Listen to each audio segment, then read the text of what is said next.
You ask Tiger to solve. This deals with linear equations with one unknown. The final result is x equals -9/2. Let's solve it step by step. Group all constants on the right side of the equation.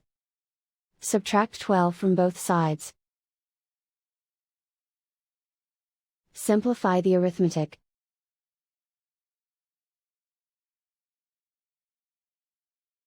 Isolate the x. Multiply both sides by inverse fraction 3/8. Group like terms. Multiply the coefficients. Simplify the fraction. Multiply the fractions.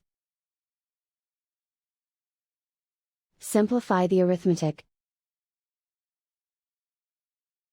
And so the final result is x equals -9/2.